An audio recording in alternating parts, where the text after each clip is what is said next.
Halo guys, kembali lagi bersama gue Nandi. Pada video kali ini, gue akan membahas salah satu film yang berhasil bikin gue merinding berjudul 13 Iri. Tidak pernah lupa, gue selalu mendoakan agar kalian dan keluarga bahagia serta sehat selalu ya. Film dibuka dengan menampilkan 6 orang remaja dan 1 orang om-om yang lagi mengarungi sebuah rawa. Belum apa-apa, kita sudah diperlihatkan beberapa mayat yang tergeletak secara naas di lokasi tersebut. Kalau dilihat-lihat sih, tempat ini sama sekali tidak menunjukkan adanya tanda-tanda kehidupan, melainkan nuansanya benar-benar tegang luar biasa. Belum diketahui pasti apa tujuan mereka datang ke tempat ini, tapi yang jelas om-om brewok yang bernama Larry sengaja ditugaskan untuk mendampingi mereka.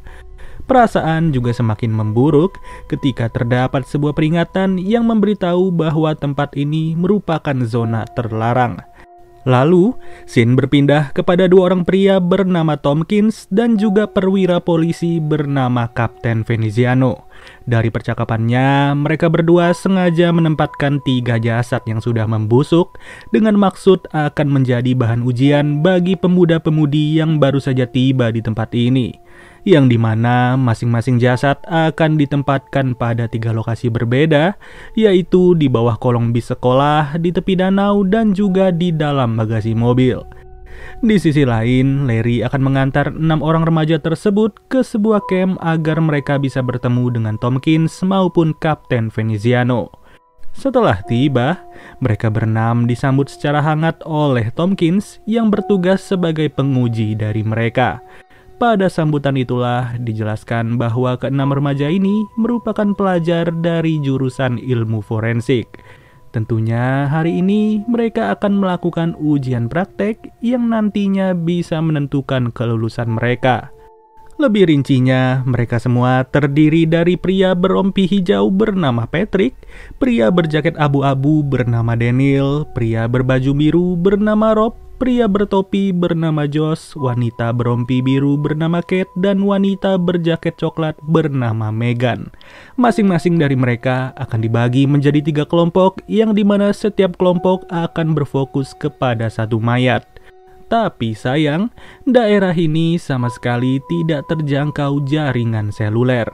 Maka dari itu, nantinya setiap kelompok akan diberikan walkie-talkie untuk berkomunikasi dengan Tompkins. Kemudian, para remaja itu langsung diantar oleh Tompkins ke sebuah rumah kecil yang cukup jauh dari base camp dan akan menjadi tempat beristirahat bagi mereka berenam.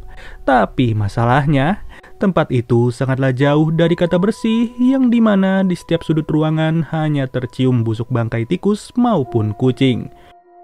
Di sisi lain, Larry yang sedang mengambil walkie-talkie pun masih sempat-sempatnya untuk ngerokok. Alhasil, ia sama sekali tidak sadar kalau dirinya sudah menyenggol jerigen oli dan menetes ke walkie-talkie. Beberapa jam setelahnya, di saat waktu ujian akan dimulai sebentar lagi, Kapten Veneziano berencana untuk pamit dan segera pergi dari tempat ini. Barulah setelah kepulangan si Kapten, Tompkins langsung sibuk untuk memeriksa CCTV yang sudah ia pasang. Tidak lama dari itu, para pelajar pun sudah berkumpul satu sama lain sambil menentukan kelompoknya masing-masing, yang dimana Megan akan berpasangan dengan Kate, Daniel berpasangan dengan Rob, dan Josh berpasangan dengan Patrick. Setelah para pelajar sudah berjalan, Tompkins terus memantau 3 lokasi yang sudah ia letakkan 3 buah jasad. Sedangkan Larry sibuk untuk menyiapkan berbagai daging segar yang nantinya akan ia jadikan makanan lezat dan diantarkan kepada tiap kelompok. Untuk kecepatan waktu, kelompoknya Megan lebih dulu sampai di tepian danau yang menjadi TKP bagi mereka. Di urutan kedua, kelompoknya Josh juga sudah sampai di bus sekolah yang lebih tepatnya terdapat jasad laki-laki di bawah kolong. Dan yang terakhir, sudah jelas kelompoknya Daniel dengan lokasi paling jauh. Jujur aja, gue sih salut banget ya sama orang-orang yang bekerja di bidang forensik. Kesehariannya harus menghadapi berbagai macam jasad dengan kondisi yang berbeda-beda. Saking gak bisa dibayangin, Rob harus muntah di titik lokasi sampai-sampai perilaku itu mengurangi nilai mereka. Jelas berbeda halnya dengan Kate maupun Meghan yang santai-santai aja sambil duduk di tepian danau. Di lain situasi, Larry yang lagi sibuk menyiapkan hidangan malah dikejutkan dengan hilangnya 2 potong ayam secara goib. Perasaan baru aja ia meletakkan 3 potong, tapi kok yang kelihatan cuma 1 potong ya? Ia pun melaporkan kejadian itu kepada Tompkins yang lagi memantau dan tentunya Tompkins sendiri tidak percaya. Ternyata ini adalah kali pertama bagi Tompkins maupun Larry untuk mengadakan ujian praktek di tempat ini. Yang dimana mereka berdua cuma ditugaskan oleh yayasan dan mau gak mau harus menuruti segala perintah. Waktu demi waktu terus berjalan secara cepat dan kelompoknya Josh masih belum berproses lebih dalam. Sedangkan Larry yang sudah selesai memasak pun langsung berjalan untuk mengantar makanan tersebut. Tapi karena kebelet pipis, ia sengaja menyempatkan diri untuk numpang sebentar di salah satu bangunan kosong. Dan mengejutkannya, Larry tidak sengaja melihat sesosok jasad wanita yang mengenakan pakaian berwarna oranye seperti baju tahanan. Dengan sigap, ia memberitahu apa yang sudah ia lihat kepada Meghan maupun Kate, yang ujung-ujungnya Meghan sama sekali tidak meladeninya dengan serius. Apalagi kedatangan Larry juga diketahui oleh Tompkins sampai-sampai kelompoknya Meghan harus mendapatkan pengurangan nilai. Meskipun begitu, Kate tetap saja tertarik untuk melihat jasad yang sudah ditemukan Larry. Setelah melihat dengan mata kepala sendiri, barulah Kate mengabarkan hal tersebut kepada Tompkins. Tapi sayang, Tompkins tetap kekeh bahwa ia cuma meletakkan 3 buah jasad di 3 tempat berbeda. Tidak akan ada tambahan mayat yang lain, apalagi menggunakan baju tahanan. Jadinya, Larry bersama Kate pun langsung pergi dari bangunan itu dan mereka sama sekali tidak sadar kalau jasad tersebut baru saja terbangun. Lalu, kita kembali lagi dengan kelompoknya Daniel yang menunjukkan ekspresi Rob setelah melihat sekelebat bayangan di ujung sana. Tapi ya, tetap aja Daniel terlalu ambisius dengan kegiatannya, sampai-sampai ia ragu untuk percaya dengan Rob. Begitu juga halnya dengan Meghan yang kali ini sedang berada di tempat beristirahat, dan Meghan mengaku bahwa ia tidak ada waktu untuk mengurus hal tersebut. Dikarenakan ia sangat ingin menjadi ahli forensik profesional demi mengejar cita-citanya. Pada momen ini, Larry sudah memisahkan diri dan ia langsung mengantarkan makanan tersebut kepada kelompoknya Daniel. Tanpa basa-basi lagi, Larry pun langsung pergi saat itu juga meskipun ia sendiri harus ketakutan setengah mati. Sedangkan Tompkins mulai kesulitan untuk berkomunikasi dengan kelompoknya Daniel yang ia pikir walkie-talkie mereka sudahlah kehabisan baterai. Mau gak mau, Daniel dan Bob pun disuruh kembali lagi ke base camp untuk mengambil baterai cadangan sampai nanti malam. Pada situasi ini, kita harus fokus lagi kepada Kate yang sengaja kembali ke rumah kosong itu dan ia sama sekali tidak melihat jasad tersebut. Di titik inilah, walkie-talkie-nya pun tidak berfungsi dengan normal, yang celakanya ia tidak sadar kalau jasad tersebut sedang mengikutinya dari belakang. Sampai pada akhirnya, ia baru merasa ada yang tidak beres dan Kate langsung berlari sekencang mungkin.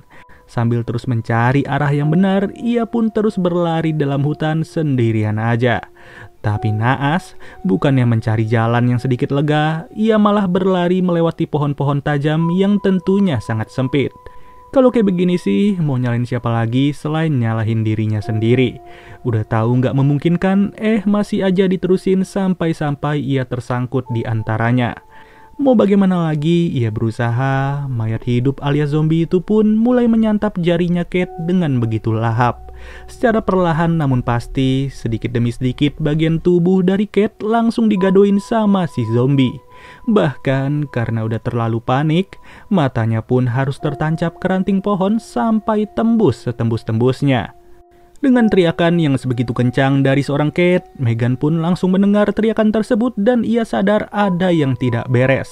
Begitu juga halnya dengan Josh maupun Patrick yang melihat gerak-gerik dari suatu sosok di sebelah mereka. Merasa ketakutan, Josh memutuskan untuk kembali ke base camp walaupun ia sendiri mulai tidak nyaman berada di sini. Tragisnya, Megan yang tadinya ngeyel pun mulai histeris setelah menyadari kondisi temannya yang sudah berlumuran darah. Dari situlah ia memutuskan untuk mengobati Kate sebisa mungkin, yang ujung-ujungnya usaha itu tidak berhasil sama sekali. Dalam kondisi mendesak seperti ini, Tompkins tidak bisa lagi menghubungi ketiga kelompok tersebut dikarenakan walkie-talkie mereka sudah pada error semua. Sialnya, listrik di basecamp itu malah mati secara tiba-tiba dan mereka berdua harus mengecek generator di belakang. Momen yang tidak tepat itu membuat Tompkins tidak sadar kalau di tempat TKP milik kelompoknya Daniel mulai terlihat jelas terdapat satu sosok bertato yang lagi gadoin sebuah jasad. Jika dilihat dari cara makannya, kelihatan betul bahwa zombie tato yang satu ini sudah nahan lapar entah dari zaman kapan. Setelahnya, kita kembali lagi kepada Tompkins maupun Larry yang berniat memperbaiki generator. Nggak lama dari itu, datanglah Daniel bersama Rob yang masih sempat-sempatnya untuk mengganti cadangan baterai.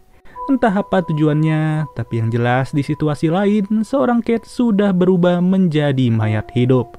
Beruntung, Megan bukanlah sesosok wanita penakut seperti yang sering kita lihat, melainkan ia berani untuk buy one dengan temannya sendiri. Di sisi lain, Tompkins maupun Larry yang baru saja menghidupkan kembali generator tersebut malah tidak sadar kalau terdapat zombie wanita yang sedang berada di sekitar base camp. Kebetulan Josh bersama Patrick sudah tiba juga pada saat itu, yang dimana mereka berdua langsung berkata kalau terdengar suara teriakan Kate dari dalam hutan. Tapi tidak untuk seorang Daniel yang masih saja melakukan ujian praktek walaupun kondisi objeknya sudah hancur lebur. Dari situlah Rob tidak mau lagi berteman dengan Daniel yang ambis dan ia pun memutuskan untuk kembali ke base camp sendirian aja. Namun tiba-tiba baru saja pergi beberapa ratus meter, Rob malah dikejutkan dengan kehadiran si zombie tato yang sudah menunggu mangsa. Jadinya Rob langsung berlari 1000 langkah untuk menghindar sebisa mungkin. Tapi siapa sangka, ia masih aja harus berhadapan dengan zombie preman yang mempunyai postur begitu besar. Ujung-ujungnya Rob nggak bisa lagi berbuat banyak sampai-sampai ia harus digadoin begitu aja tanpa diketahui oleh siapapun. Seperti biasa, dimulai dari kulit bagian luar sampai jeroan bagian dalam, kedua zombie tersebut masih aja lahap untuk menyantap tubuhnya Rob sampai berebutan kayak begitu. Singkat cerita, Daniel yang sudah puas dengan ujian prakteknya mulai curiga dengan keberadaan Rob yang tidak kunjung tiba. Dari sinilah situasi mulai semakin panik ketika Daniel tidak melihat Rob sama sekali di dalam base camp. Pada akhirnya, si bebal yang bernama Tompkins pun mulai percaya dengan segala kejanggalan dan ia menyuruh Daniel, Josh maupun Patrick agar mencari teman-temannya. Dengan waktu yang terus bergulir dan langit yang semakin gelap, Megan masih harus berhadapan dengan sosok Rob yang sudah menjadi zombie. Celakanya lagi, Kate masih bisa bangkit dari timpahan lemari meskipun Megan sendiri langsung menusuknya sampai tertembus. Pada momen inilah, Rob pun muncul melalui kolong rumah yang membuat Megan bergerak untuk menyiram Rob dengan cairan asam. Masih tidak mempan, Megan pun mulai menggesek-gesek lehernya Rob dengan potongan triplek sampai-sampai ia tidak tahu kalau Kate sudah berhasil lolos. Setelah sadar, Megan tidak memberi ampun lagi kepada temannya itu dan ia mengakhirinya dengan tancapan menembus otak. Sedangkan untuk giliran Rob, Megan sengaja meracik cairan asam dengan cairan lainnya yang akan ia gunakan sebentar lagi. Setelah cukup, ia pun langsung naik ke atas rumah tersebut dan menempatkan cairan itu ke dalam mulutnya Rob sampai meledak. Singkat cerita, malam pun sudah tiba dan Larry mulai memperkuat satu-satunya pintu yang ada di base camp. Tapi sialnya, zombie preman sudahlah sadar akan keberadaan mereka dan tanpa basa-basi, Tompkins pun langsung menembak zombie tersebut tepat di kepala. Merasa sudah aman, mereka pun ingin memeriksa lagi situasi di sekitar, tapi siapa sangka si zombie preman masihlah hidup. Ujung-ujungnya, satu-satunya senjata yang dipegang Tompkins pun harus terlempar keluar rumah. Megan yang tidak lagi mendapatkan ancaman serius langsung memutuskan untuk turun ke bawah. Gak lama dari itu, datanglah Daniel di rumah tersebut dan ia pun langsung diamankan oleh seorang Megan. Di sisi lain, Larry lagi sibuk untuk membuat peledak molotov dan si Tompkins sibuk dengan lukanya sendiri. Setelah merasa sudah aman, Tompkins baru keluar dari rumah tersebut dan ia melihat si zombie wanita yang lagi gadoin bahan makanan. Tapi tanpa disadari, si zombie preman sudahlah merangkak di bawah kolong basecamp yang dimana ia tergiur dengan tetesan darah dari seorang Tompkins. Ujung-ujungnya, Larry pun sudah terlalu panik dan ia harus menjadi korban berikutnya tanpa disadari oleh Tompkins yang baru saja membunuh zombie wanita. Di saat Tompkins baru tersadar, zombie itu tidak lagi berada di bawah kolong rumah yang pastinya sudah kabur entah kemana. Pada situasi yang berbeda, Daniel bersama Megan baru saja tiba di tempat parkir dari bis sekolah. Tentu, tempat ini sendiri bisa mereka jadikan sebagai tempat berlindung sampai matahari terbit.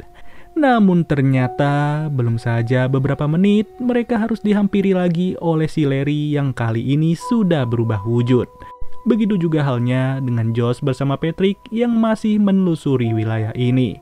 Sampai-sampai mereka harus dihadapkan dengan si zombie tato dan bahkan zombie preman pun mulai ikutan juga untuk mengejar mereka. Beruntungnya, Josh menemukan sebuah bis yang sempat digunakan Larry untuk mengantar mereka dan sebisa mungkin Josh langsung menyalakan mesin dari bis tersebut sambil membunyikan klakson berulang kali.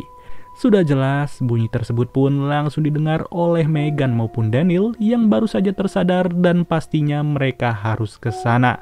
Sialnya, baru saja turun dari bis sekolah, Larry mulai menyadari keberadaan mereka dan sialnya lagi tembakan Megan malah meleset. Tapi ya, meskipun begitu, Megan pun tetap berhasil untuk membunuh Larry. Kabar baiknya lagi, mereka berdua masih sempat untuk ditolong oleh Josh maupun Patrick yang kebetulan lewat di jalan tersebut. Hanya saja, mau bagaimanapun situasinya, si zombie preman masih saja berani untuk menghalangi jalan mereka. Begitu juga dengan si zombie tato yang benar-benar punya mental baja walaupun harus berhadapan dengan sebuah bis. Mau ditabrak kayak gimana juga, si zombie tato ini masih aja hidup tanpa lecet sedikit pun. Terlebih lagi, si zombie preman jugalah masih hidup dan ia sanggup untuk mengacak-ngacak isi bis tersebut. Sampai pada akhirnya, tidak ada lagi cara bagi Josh sendiri selain menabrakkan bis itu ke base camp mereka. Namun ya tetap saja, Patrick udah keburu terluka parah akibat gigitan bertubi-tubi dari si zombie preman. Beruntung, Daniel masih sempat menembak si zombie preman sampai membuatnya tergeletak tak berdaya. Pada kesempatan inilah, Josh langsung tancap gas sedalam mungkin walaupun bis itu sendiri sudah mengeluarkan asap yang begitu ngebul. Meskipun pada akhirnya, bis itu harus terguling dan meledak sambil menghanguskan Patrick yang sudah tergigit. Di saat waktu terus berjalan, mereka bertiga pun sudah tiba di salah satu komplek untuk beristirahat sebentar. Tapi lagi-lagi, si zombie tato juga berhasil menghampiri lokasi itu dengan mengandalkan penciumannya yang berfokus kepada darah segar. Ajaibnya, peluru yang menembus di kepalanya pun tidak mempan untuk membuat zombie tersebut tewas. Sampai di suatu momen, peluru si Megan sudahlah habis dan ia cuma bisa pasrah sambil menatap ajal. Untung saja, masih ada seorang Josh yang baik hati dan menyelamatkan Megan pada tepat waktu. Beberapa jam setelahnya, matahari pun sudah terbit dan mereka bertiga cuma menunggu aja di tepi jalan sambil berharap ada mobil yang melintas. Yang bikin kaget, ternyata Tompkins masihlah hidup dengan cara yang tidak diperlihatkan sama sekali. Gak lama dari kedatangannya, melintaslah satu buah mobil yang dimana kendaraan itu sedang dibawa oleh Kapten Veneziano. Tanpa basa-basi, Tompkins langsung menghajarnya saat itu juga dan Kapten Veneziano pun langsung menjelaskan apa yang terjadi sebenarnya. Lebih tepatnya, beberapa tahun lalu, wilayah itu sengaja digunakan untuk melakukan eksperimen biologis kepada tahanan yang dijatuhi hukuman mati. Sampai pada akhirnya, eksperimen itu berubah menjadi malapetaka ketika pengujian genetik terhadap 3 tahanan mulai salah total. Sayangnya, Tompkins pun tidak bisa lagi menahan emosinya sampai-sampai ia mengorbankan Kapten Veneziano kepada si zombie tato. Tapi ternyata kunci mobilnya masih berada di tangan Kapten Veneziano. Alhasil, mereka pun harus menghadapi lagi si zombie tato dan film pun berakhir. Kalau boleh jujur, gua sempat gregetan sama ending filmnya karena si sutradara sama sekali nggak ngasih lihat kelanjutan dari scene ini. Tapi ya mau bagaimana lagi, kita tunggu aja, siapa tahu film ini dibuatin sequelnya. Oke deh guys, mungkin segini aja ringkasan alur cerita dari film 13 Eerie. Sampai bertemu lagi di video berikutnya. Gua Nandi cabut dulu. Dadah.